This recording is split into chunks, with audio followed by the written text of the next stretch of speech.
Hello you lovely people and welcome. Today I'll be doing a navigation demo in the Azurpoly SOCATA TB-30 Epsilon. As you can see, I've got a flight plan already laid out. It's only a short one. We're going to take off from Coningsby up to FQ26, then to XWM01, then Rogag, down to Anvil, and then FI25 back into Coningsby. We're just going to do a basic flight planning following navigational exercise, and then we're going to do some VOR TACAM following after that. So let's jump in the cockpit. Before we go off the ground, we're just going to cover a few things quickly, as I feel these need to be brought up before we do any navigation. So let's just get on standby 1776, my squawk code, as I fly with all the time. As you're aware, you do have a basic autopilot with the electronic flight board. The real aircraft itself does not have a autopilot, therefore I really shouldn't be using this, but I'll just show you as part of the demo that it can be used in conjunction with whatever you're doing. But for the moment, we'll close the EFB.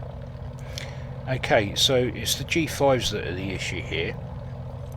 As you can see, we've got our magenta line, and we're bang on, and we have it here in our GPS. Now the issue is, if you left click hold and press right click, you can change what you can do in the G5. The only issue is, whether you rotate this knob or not, there is no indicator on what you're selecting, so it's a guessing game. So I've been scrolling backwards and forwards, so it's a bit like a lucky dip. So we'll left click hold and right click again and see what happens. Okay, so I was obviously on back. I'm going to rotate the knob, or scroll my mouse wheel up one notch. That should turn it right. We'll left click hold and right click, and we've got to select our heading select, which we can change here, backwards and forwards. If we left click hold again and right click, we can clear that, and then yeah, we're back to where we were. If we want to choose a course needle change, again it's just a guessing game, you have to be lucky. So if I'm going to scroll two notches up, left click hold and right click, and all of a sudden we've changed to artificial horizon. It's not what I wanted. So see, if when I scroll backwards and forwards, all I get is this when I'm in the artificial horizon, and it's just a pain in the backside. There's no indication, so you don't know what you're selecting, but you're trying to do your navigation. You've got to try and keep the aircraft steady because there's no autopilot, so it becomes a bit of a struggle. So I'll try my best in this video. I can't promise that we are... See, I don't want to change my barometric units. I want to get back to or altitude. See, this is real awkward. Just want to go back to...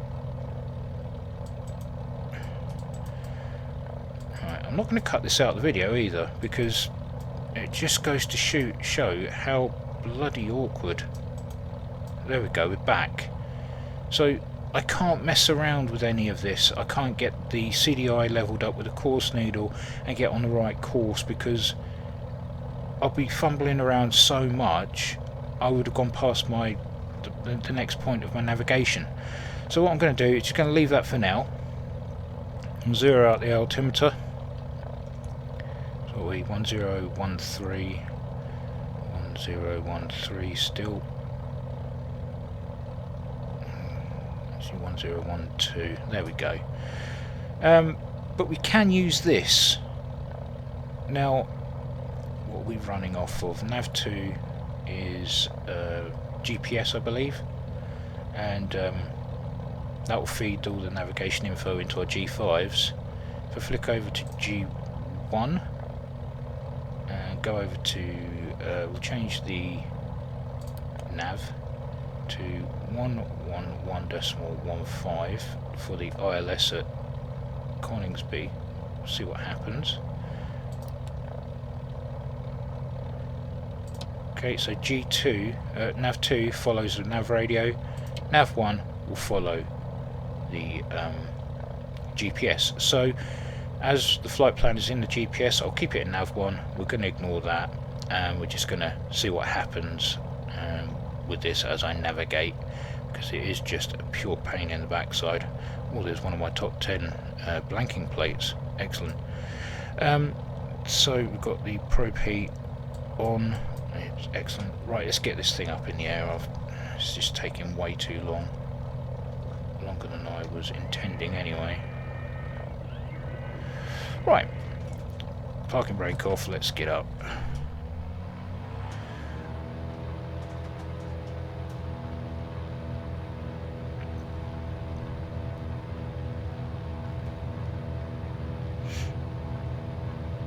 Okay, 80 knots will rotate. Gear up. Flaps up, trim out. Bit of a side wind going on here, but we can fight that, no issue. Let's throttle back slightly.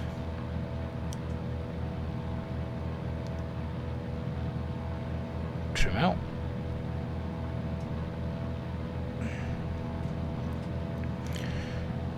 Okay, and for those of you that want to use the electronic flight board for the autopilot, and switch it on. Altitude will set to if you double click, it will take you to the thousands. We'll go with the 3000, and I'm going to switch on the heading, and we're going to switch over to vertical speed if we can, so we can get in the climb.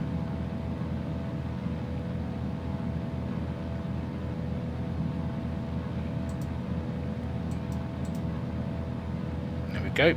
And change our vertical speed. We'll go for 1000 feet per minute.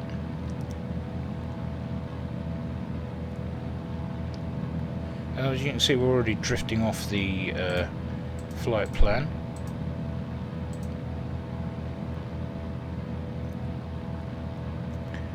Take off the heading hold, just leave the climb. We can do this manually. Make some small inputs and get back on the magenta line. Once we get to 3000 feet, the autopilot should go straight to altitude hold. Got there 3000 feet on the artificial horizon.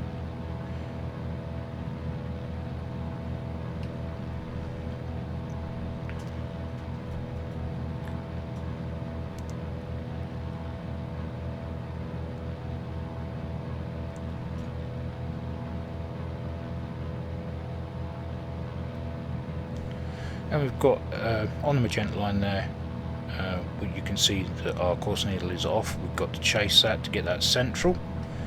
Now if I turn a bit more abruptly, get out of autopilot, bring that back in before we have to make the turn, and it gives us our DME in the right corner there, so we're just over a nautical mile away, and we're bringing that back in now, as you can see.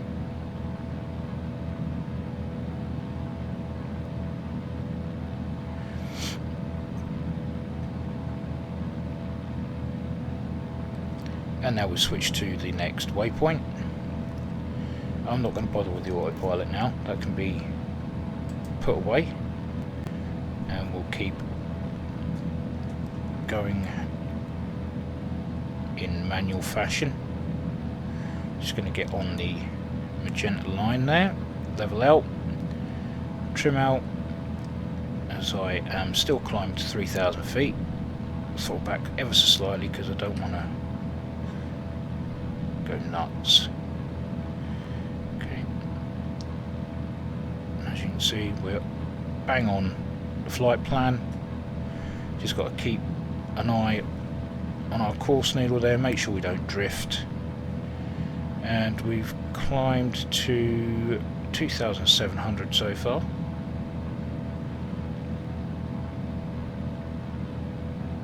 We're drifting slightly. Okay, we're at 3,000. So we can level off and trim out at 3,000, settle the engine.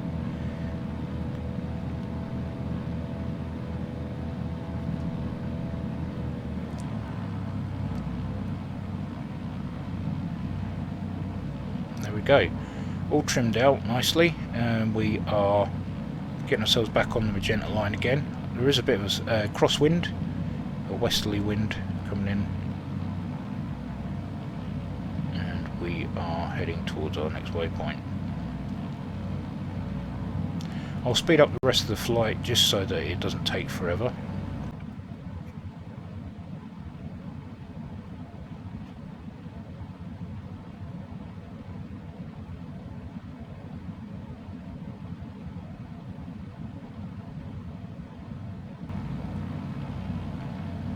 There we go. On to the next waypoint. Take a nice slow turn. We're just off Lincoln there. And we'll head back towards the coast.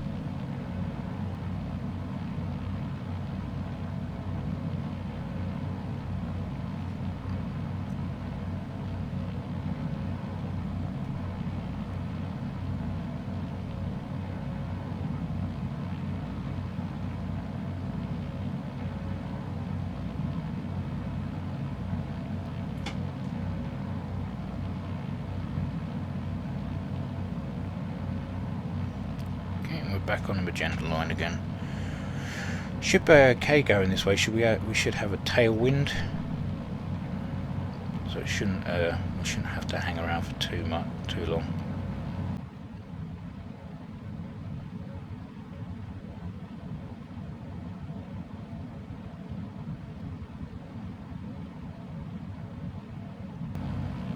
Not far off Ragag now. We were going to make our next turn on the waypoint.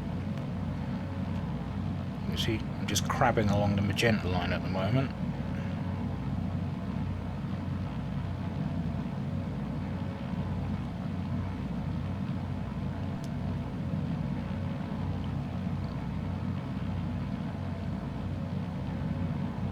Okay, and it's changed. So I'm going to chase that course deviation indicator again to get back on course. Okay, I've climbed 300 feet when I shouldn't have done, but we can make small adjustments there.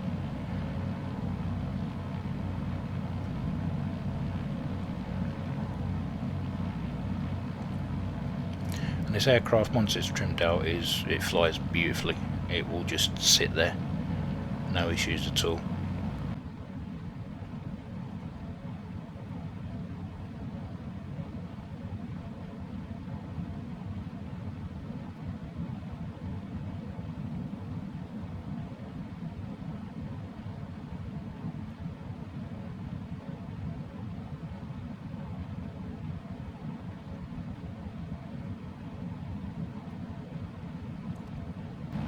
Okay, the course needle is now changed down to our initial point before RAF Coningsby. So I'm just going to make a bit of a sharper turn this time.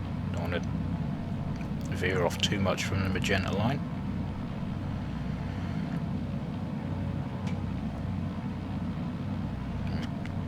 Can't see a thing.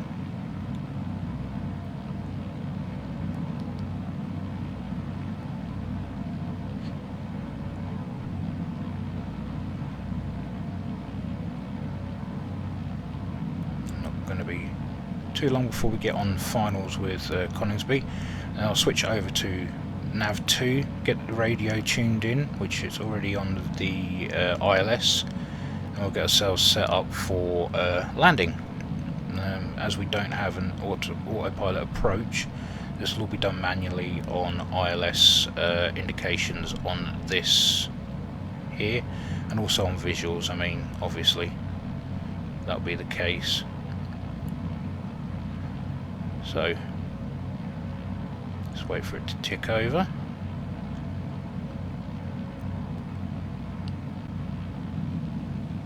Coningsby there.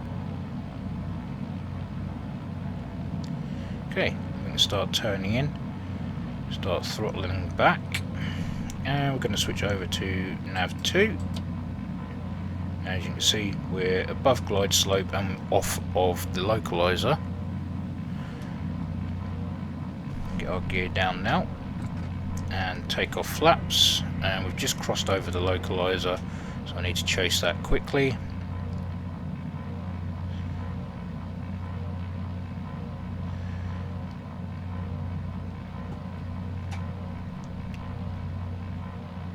Don't know what happened to the engine sound, that sounds a bit irritating.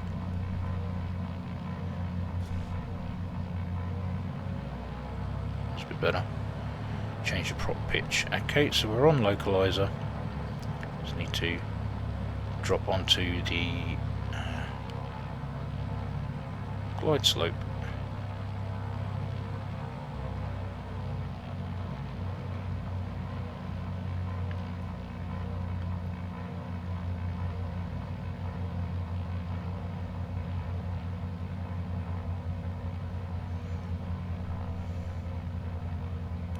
Should have done this in bad weather, really.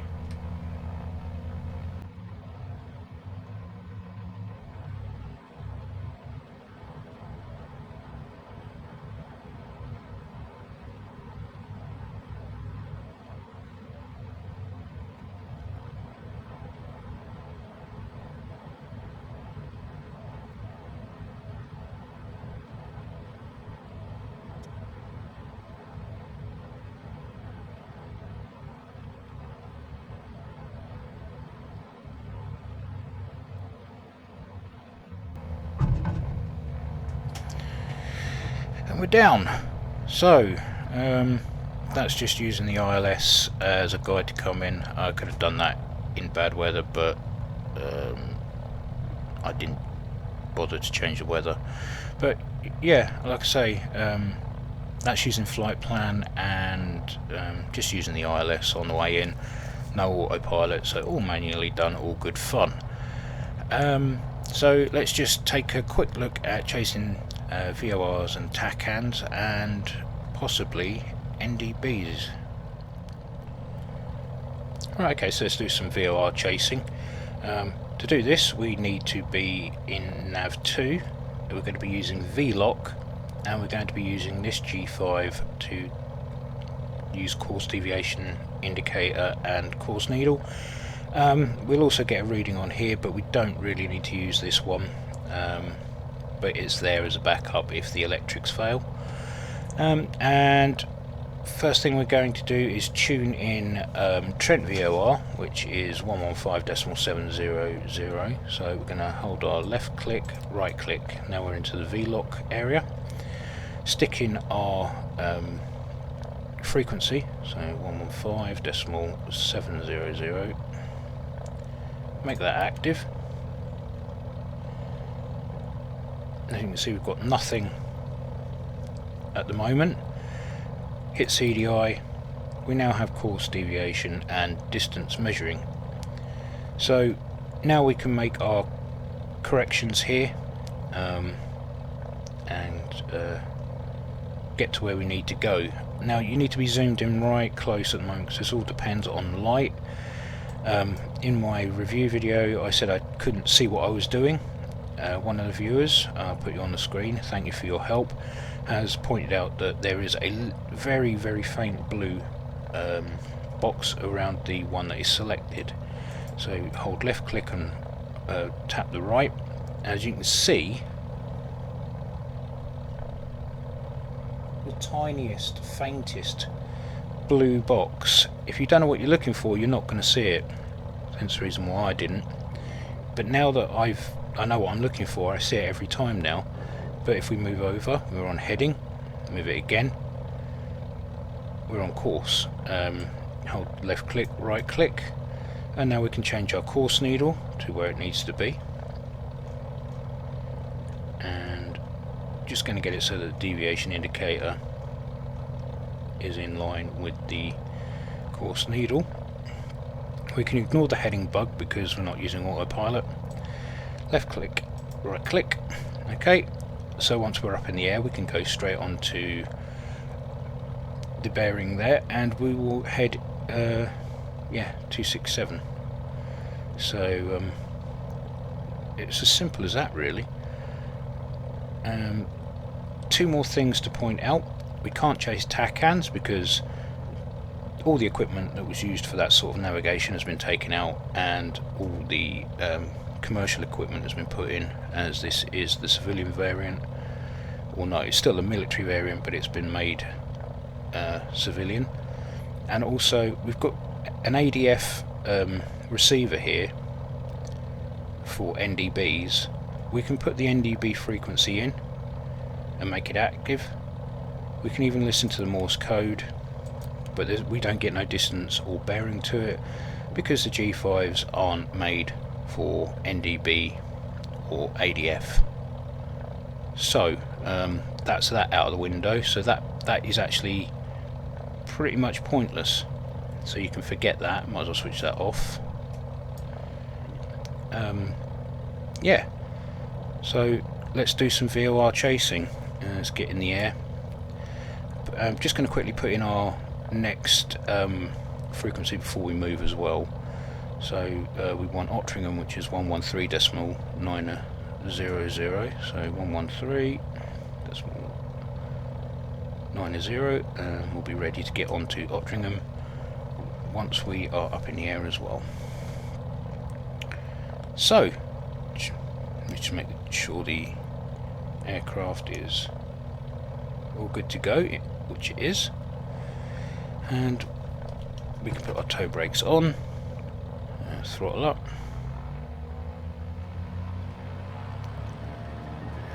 brakes off. Well, a bit of a side wind.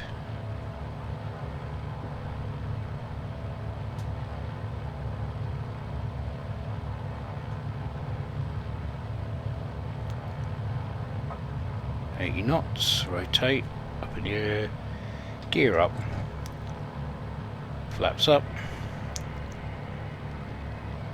that goes the rudder. Okay, now we're going to turn on to, it's a bit early, we're over the airfield still, but I'm going to turn on to our course needle there. Okay,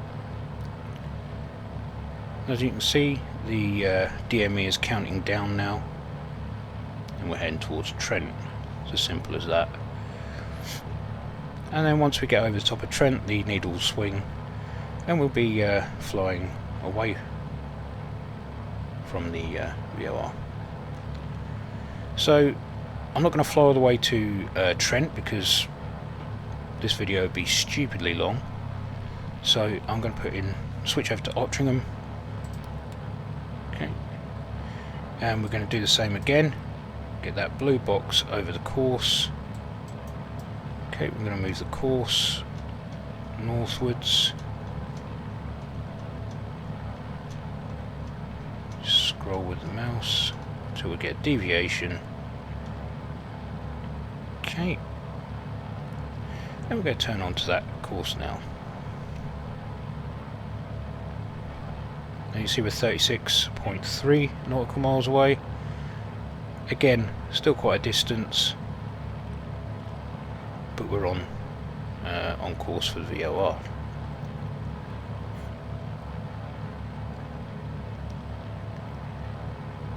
And the VOR beacon is situated just the other side of the River Humber.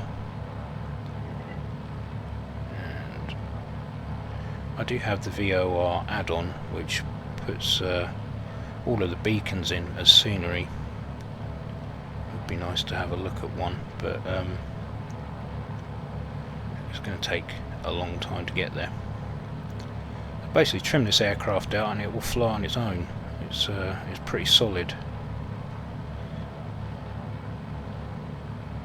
problems, unless you hit some turbulence of course, and it starts to bounce about a bit and veer off course. But other than that, it's a pretty good solid little trainer this. And there you go, we are chasing VORs. It's as simple as that. I mean,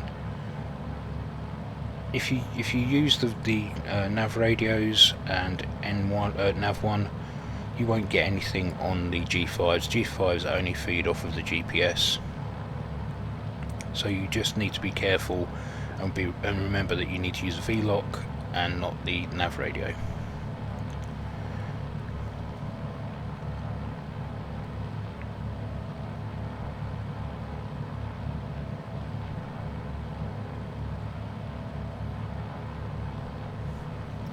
Just about to see the River Humber there. Which is quite a distance away. So, yeah, that's navigation in the TB-30 Epsilon. There's not much else you can do with it really in navigation. You can tune in your ILS via the nav radio here, and you'll get all your ILS glide slope and localizer information here, like I've shown previously. And yeah, that's all the nav radio is really good for, unless you want to do some really primitive navigation, if you can get the deviation needle to work, or the localizer needle. But yeah, I'll leave it at that. Yeah, I hope you got something from that, especially with the G5 selection. If you were like me and couldn't see what was going on, or work out what the hell was going on, hopefully I've highlighted that for you now, thanks to one of the viewers. And yeah, I'll leave it here, and take care, and as always, I'll see you in the next one.